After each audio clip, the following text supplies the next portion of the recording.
Morrison, and I'm going to be presenting my journey from student to teacher. And I would like to start out by talking about my journey with this quote from Abraham Lincoln, because it really illustrates how I feel about education, and also he's my favorite. So, upon the subject of education, I can only say that I view it as the most important subject that we as people may be engaged in.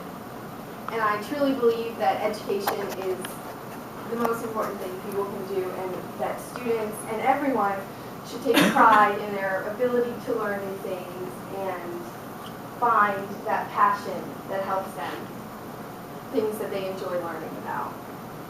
So, to start off my journey, there's me on the first day of school, and I have always loved school. I've always loved going to school. I've always loved to learn, and from a very early age, I knew that I wanted to be a teacher. I even last night with my mom was talking about how I used to force my sister, who's 10 years younger than me, so when she was a baby and she couldn't walk away, I forced her to play school with me because I knew that I wanted to be a teacher. But for a long time, I thought that I wanted to be an elementary school teacher.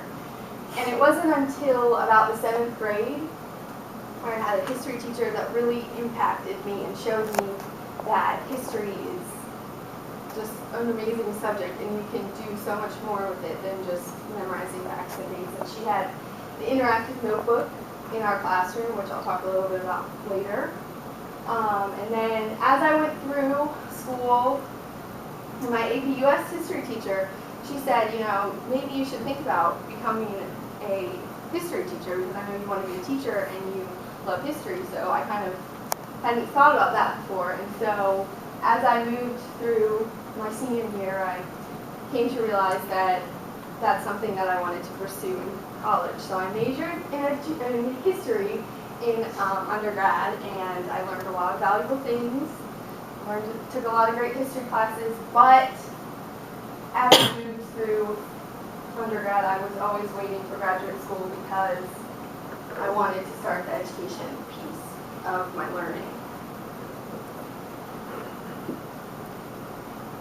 So last semester, I participated in my early field experience, and through my early field experience, I was in a 12th grade government class, and I was a little nervous, a little terrified, because A, they're 12th graders, I'm not much older than them, I look like I should be among them, so I was a little nervous about that, and also because I was teaching government, and I am much more of a history person than a government person. So those two things kind of made me nervous going in, but my cooperating teacher was amazing, and I learned so many different techniques to kind of interact with that age group and get them engaged in the material. And also the kids were great, and they pretty much treated me with respect, and I really enjoyed my time last fall in the high school. But before I move on, as I was thinking about this semester and transitioning from observing an early field experience to being a student teacher, I was kind of thinking about all the pieces of what makes a school, what makes me a good teacher, how I wanted to be a teacher, and just all things about the school. So this is my metaphor that I took with me throughout my student teaching. Teaching is like dancing. I feel this way because with dancing, music sets the tone for the entire dance. The music in the school is the school administration, or the SOLs, because those things will guide what I do in my classroom throughout the year. Sometimes the background music will be louder than other times. In addition, teaching is like dancing because even though dancers create a routine and practice it, sometimes they simply must react to the music. The classroom can be much the same way, because even though as a teacher you have lessons planned, you must also be able to move and feel the flow of the classroom, or anticipate changes in the day and just move through the day. So dancing is like teaching because when you dance, you have a partner or partners that you must work together with and move in time. This is similar with teaching because while teaching, there are other staff members of the school you will have to deal with to work with and provide the best possible education for your students. So in this, I was trying to think about everything that goes into teaching and making it more than just, thinking about teaching as more than just me in my classroom and a whole school. And I kind of took this with me through my student teaching. So in my student teaching, I was in a 7th grade classroom. It was history and social studies. I mean, it was history and English, and that kind of set the tone for a lot of integration between the two subjects. We would sometimes do history and language arts, or switch them. So there was a lot of English and language arts themes within history. And so that was a really interesting experience too. I've never been in a classroom like that before, so that I've learned a lot from that. And I want to start with the interactive notebook. Here is an example of student work. This is a student's World War I timeline, and she did an amazing job with it. But this is the title page of the interactive notebook. So after they do all the information, gather all the information, they create a title page to represent the information contained in the unit. And so this is pretty much what our class focused on. And we had right side notes and left side assignments that interacted with the notes on the right side. And we used this notebook on a daily basis, and everything that they had in the class was contained in this notebook for the most part. So, and then another way that I interacted with students and tried to engage them in the material is through frames. This frame is from a lesson I did on the Cold War, where I tried to help them understand the difference between communism and capitalism and the role that those two played in creating Cold War tensions. So here it's democracy and dictatorship versus communism and capitalism, and they had to label which one was which, an economic or governmental system. And then off of those, they had to write what words they associated with each of these terms. So this allowed them to then take that knowledge of that communism is an economic system and say what they think of, so it gets them more engaged in the material and activates their learning more. So I use frames a lot throughout my student teaching, and I think it's a really great way to have students interacting with the material. Another way that I helped students grow throughout my semester, and I grew also, but I was trying, as I said before, it was language arts and social studies, so writing was a big piece of my student teaching, and I gave them 3 different writing assignments throughout the semester and each one along the way I scaffolded them more. So I was trying to hopefully help them improve their writing, and in my short time there. I compared 2 students' writings throughout these short assignments that I gave before after the class, at the end of the class. And I found that they didn't really improve that much, and I would have liked to have more time with them, obviously, but this is an example of one of the students, her last assignment, the last writing assignment that I gave them. So, now I'd like to talk about 3 of my favorite lessons. And then this was pre-war Jewish life lesson. In this lesson, this was a setup for the Holocaust unit, and I was trying to set the tone for the Holocaust by creating an environment where students understood that the Jewish people were more than just 6 million that were murdered. They were actually people who had lives and families. And so in this lesson, I started out by, I had a gallery walk. My cooperating teacher often did gallery walks, photo analysis, where they not only were analyzing photos, but they were also walking around the room, moving in groups, so they got to interact with their fellow students as well as the material. So these are the photos that I gave them around the room. So if you'll notice, these photos are photos that people would have. They're common photos, you know, they're at the beach, they're ice skating. Many people have these photos. So in this, I tried to get the students, I wanted them to connect with the material. I wanted them to feel connected with the material and to share that, be able to understand that these people had lives prior to the Holocaust. And so this was the start of our lesson on the Holocaust, and then I talked about anti-Semitism and the roots of that.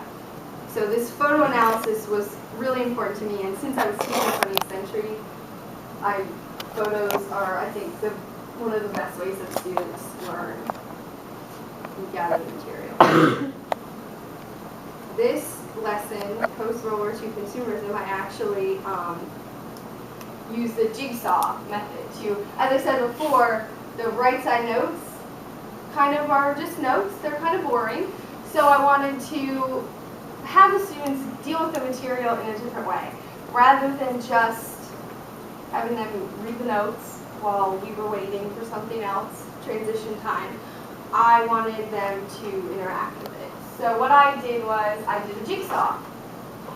And through this jigsaw I had the automobile, and I had a reading on women and consumerism, and I had a piece on African Americans and consumerism. So these three pieces were read by three different groups of students, and it was really important that I split them up into reading levels, because that way they could get the most out of the reading, because some were easier than others, and I tried to select the groups so that there were different levels throughout the groups, so that when they were split up into their groups where they became the expert, that they could then kind of, the knowledge would be spread and not all, I would have all levels in the groups. So I tried to do that, and I thought I did it really well. The students were, I was so surprised, they were like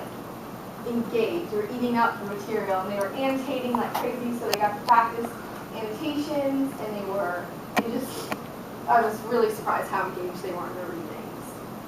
So that was really good. And then the poisonous mushroom lesson was a Nazi propaganda lesson. And here's an example of a group work. It's kind of hard to read, but in this lesson we had talked about propaganda in World War I. So I was trying to, again, activate that information, that prior knowledge that I had taught them during the World War I propaganda unit, but through Nazi propaganda. And I was also, in this lesson, The Poisonous Mushrooms is a Nazi propaganda children's book. It's full of children's stories about hating Jewish people. So I had them read these children's stories and analyze them. And this is the worksheet that I created for them to write. They worked in a group. And so if you see here at the end, one of my questions was, list 3 different propaganda tools that they use in these children's stories. So in this, they had to use their notebooks and go back to World War I. We were in World War II already. They had to go back to World War I and look up the propaganda techniques and the propaganda notes that we had already talked about. So I was trying to activate their prior knowledge in this lesson. And so through this student teaching, I feel like I have grown so much, and I feel like I am confident and able to go out and be a teacher, and I want to instill a love of learning in my students as I move forward through my career, and I also want to instill in them a love of history. So, to conclude, I will read you a poem that I wrote as a part of my language and literacy paper, where I researched learning strategies and other ways to interact and engage students of all types in learning. And so this is my my coda for that paper. And so this poem is called History Rocks.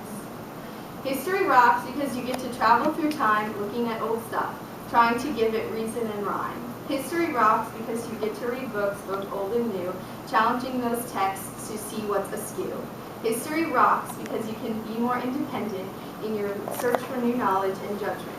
History rocks because you get to look at topics from multiple points of view, helping to find conclusions that are new. History rocks because it works your thinker so you don't become an uninformed stinker. History rocks because you can learn about others' cultures, just make sure you don't become a snobby vulture. History rocks because it's more than just memorizing facts.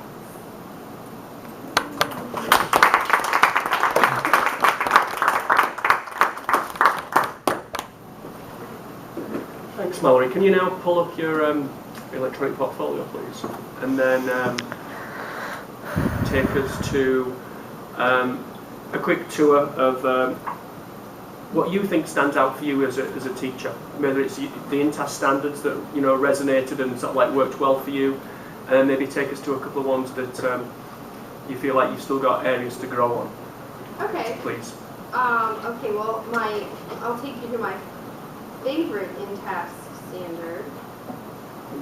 The place that I feel like I grew the most in is Principle 5, where I connect concepts and using different perspectives to engage learners in critical thinking. So this connecting concepts is something that I really try to work on throughout my student teaching, because especially in history, prior knowledge, and making sure we go back to the prior knowledge for the students to learn the material is really important.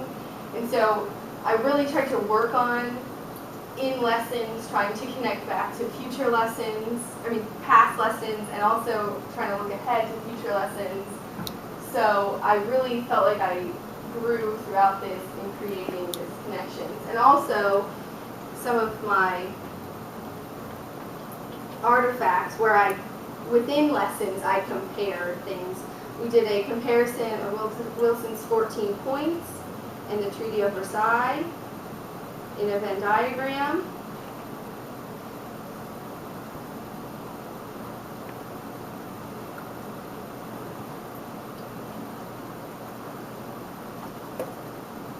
And then we also, we compared the Korean and the Vietnam Wars after we had talked about them. And again, to connect concepts, I used many different types of frames throughout my student teaching. And then I used response groups with the atomic bomb. I had a response group going where students could decide together whether to build the atomic bomb and also whether to drop the atomic bomb.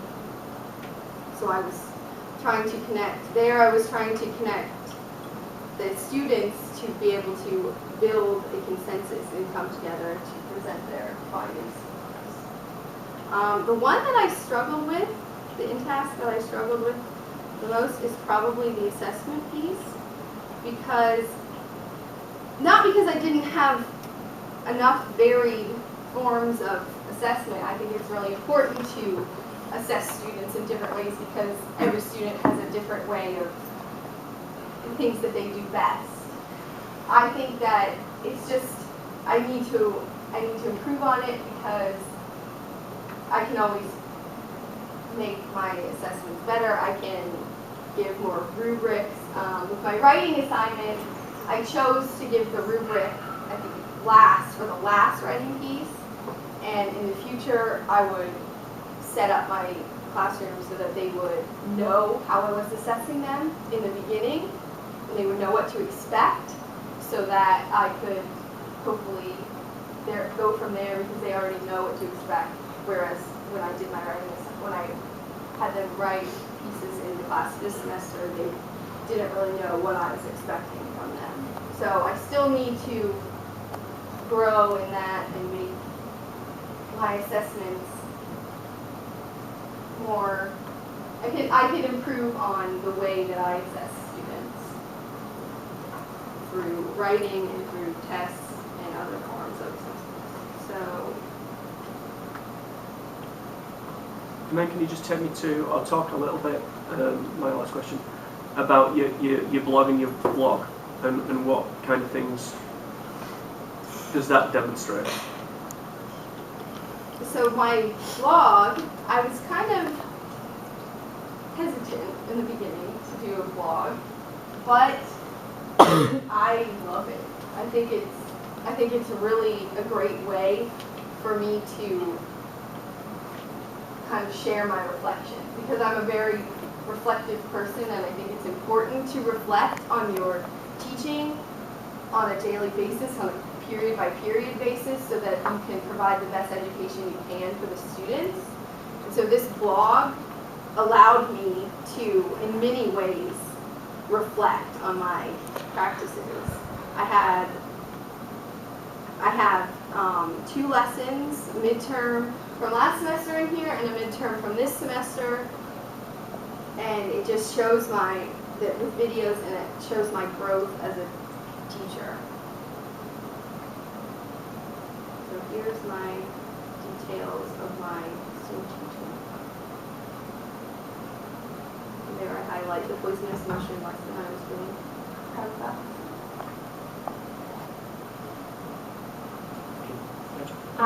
I'm gonna ask. It's kind of a big question, but you've kind of talked about it a lot, so I think that you're going to be able to field this. We're going to root it in standards-based instruction. You did your fall placement in government, and then you were working on a Hall Quest unit. So I feel like you can respond to this with theme 6, power, authority, and governance. Okay. Can you show me some? And you also talked about how you felt good about different ways of assessment. Can you show me some student work and what you think that students learn from it, and how did you measure that? And if you can't do that theme, that's fine, but I think it might be able to fall into some of the things that you were talking about. Well, again, here I'll bring up the student work, the poisonous mushroom student work here. And with this, I assessed the students. It wasn't really for a grade because it was group work, but I did assess the students by walking around, making sure that they were on task, and also kind of questioning them throughout these readings. Like, these readings were to them foreign, because they're all about how these people are bad, and they don't understand that. So I was trying to get them to understand that they wanted to create this climate of hate, and they started with the children, and that, could you imagine reading these stories? And so I wanted them, in assessing them, I wanted them to be able to mostly answer question 10, right? Because that way I felt that I could better assess how they carried that knowledge from what they took away from the World War I unit to this unit that they remembered. And so I was really trying to look at that. And also this Aaron supremacy question, I was also assessing that because that was in their notebook as well. And I was hoping that they would locate that also. I guided them through the group. And did they generally? Yes, they did. So it was successful.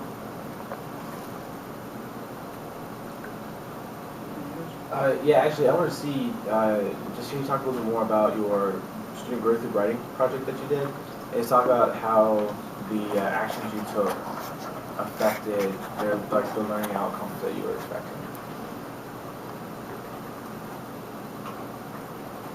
Talk about your prompts and go through what happened there. Okay, so I chose to give 3 short in-class writing assignments. That way the students, I would have participation from all students, and also they're 7th grade, so shorter writing assignments. I just felt like shorter would be better for them, related to the class. It was in class. We just, in the last 2 cases, we had just talked about those things. But the first prompt I gave the students was they had no prior knowledge of World War I, and I just gave it to them and said didn't really read the question or anything, just kind of had them respond how they wanted to respond and what they thought. And I didn't get the kind of responses I was hoping for, but that could be because they didn't know a lot about World War I. But they didn't give a lot of historical details. So that was the first prompt, and I didn't give them, like I said, any real scaffolding for that. And the second prompt was, they're being asked the question, why didn't the U.S. and Great Britain fall to fascism? And in this, we had talked about, this was given at the end of a class where we talked about the good guys, the Allied leaders, and prior to the day before, we had talked about the fascist leaders. So they had knowledge of all the leaders that we were going to study. And I did read them the question. I did not cue them to anything, but I read them the question in this. And Dylan here improved greatly in his writing because I told him in his last one, I don't know if you could read it, my handwriting is atrocious, but I told him I would like to see more detail, and in this, he provided much more detail. So through my comments, and also Megan, my other student, she did improve as well because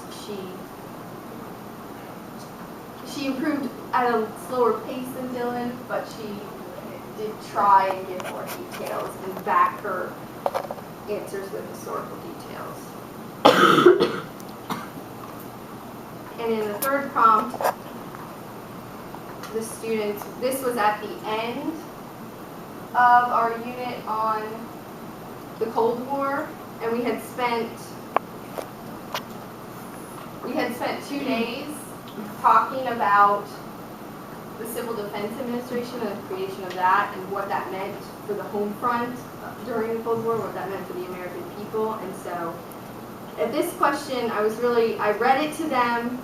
I was hoping that they would be able to see that make the connections between what happened in the atomic bomb, what happened to the Japanese people, connect back there to Civil Defense Administration. And we watched Duck and Cover, and they saw these ways to prepare for atomic bombs.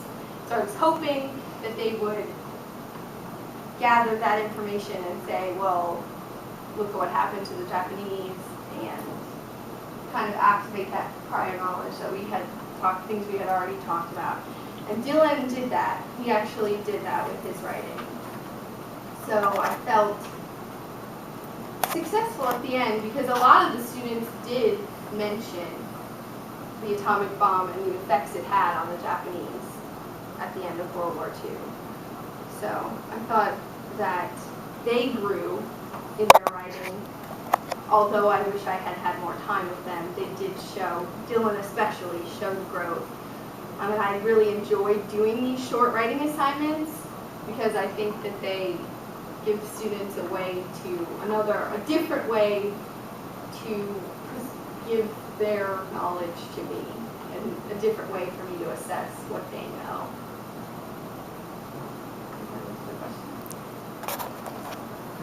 I just have a quick question about your community of practice. Where do you see yourself getting a lot of support next year as a first-year teacher? I hope to look for a teacher that can kind of be my mentor in a way. That I hope to get in with a teacher who has been teaching for a while and can help me. I also want to develop a strong relationship with the community by doing other things outside with the students, maybe, going to events that they are holding, plays and various other things that my students will be involved in. So, Great, thank you. Thank you very much.